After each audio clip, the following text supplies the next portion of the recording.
Chapter 9. He said to them, Most certainly I tell you, there are some standing here who will in no way taste death until they see God's kingdom come with power. After 6 days Jesus took with him Peter, James, and John, and brought them up onto a high mountain privately by themselves. And he was changed into another form in front of them. His clothing became glistening, exceedingly white, like snow, such as no launderer on earth can whiten them. Elijah and Moses appeared to them, and they were talking with Jesus. Peter answered Jesus, Rabbi, it is good for us to be here. Let's make 3 tents, one for you, one for Moses, and one for Elijah. For he didn't know what to say, for they were very afraid. A cloud came, overshadowing them, and a voice came out of the cloud. This is my beloved Son. Listen to him. Suddenly looking around, they saw no one with them anymore, except Jesus only. As they were coming down from the mountain, he commanded them that they should tell no one what things they had seen until after the Son of Man had risen from the dead. They kept this saying to themselves, questioning what the rising from the dead meant. They asked him, saying, Why do the scribes say that Elijah must come first? He said to them, Elijah indeed comes first and restores all things. How is it written about the Son of Man, that he should suffer many things and be despised? But I tell you that Elijah has come, and they have also done to him whatever they wanted to, even as it is written about him. Coming to the disciples, he saw a great multitude around them, and scribes questioning them. Immediately all the multitude, when they saw him, were greatly amazed, and running to him, greeted him. He asked the scribes, What are you asking them? One of the multitude answered, Teacher, I brought to you my son, who has a mute spirit, and wherever it seizes him, it throws him down, and he foams at the mouth, grinds his teeth, and becomes rigid. I asked your disciples to cast it out, and they weren't able. He answered him, Unbelieving generation, how long shall I be with you? How long shall I bear with you? Bring him to me.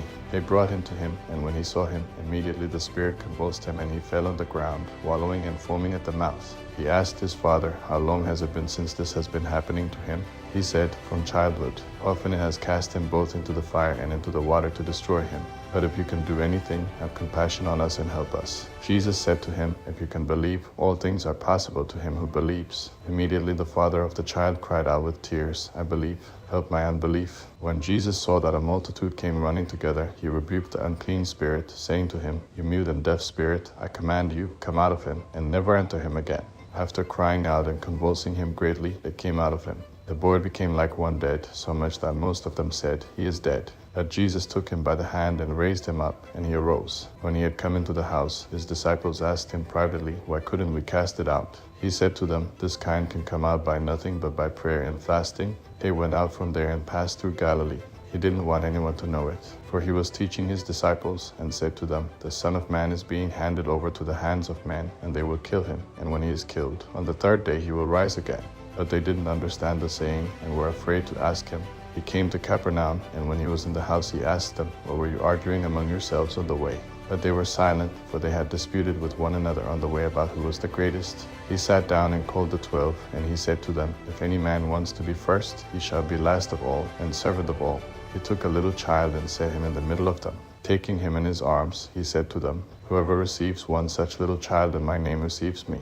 And whoever receives me doesn't receive me, but him who sent me. John said to him, Teacher, we saw someone who doesn't follow us casting out demons in your name, and we forbade him, because he doesn't follow us. Yet Jesus said, Don't forbid him, for there is no one who will do a mighty work in my name and be able quickly to speak evil of me. For whoever is not against us is on our side. For whoever will give you a cup of water to drink in my name because you are Christ's, most certainly I tell you, he will in no way lose his reward. Whoever will cause one of these little ones who believe in me to stumble, it would be better for him if you were thrown into the sea with a millstone hung around his neck. If your hand causes you to stumble, cut it off. It is better for you to enter into life maimed, rather than having your 2 hands to go into Gehenna, into the unquenchable fire, where their worm doesn't die, and the fire is not quenched. If your foot causes you to stumble, cut it off. It is better for you to enter into life lame, rather than having your 2 feet to be cast into Gehenna, into the fire that will never be quenched, where their worm doesn't die, and the fire is not quenched. If your eye causes you to stumble, throw it out.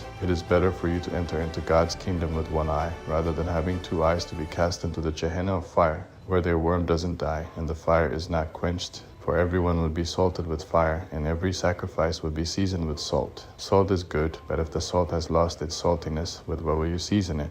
Have salt in yourselves, and be at peace with one another.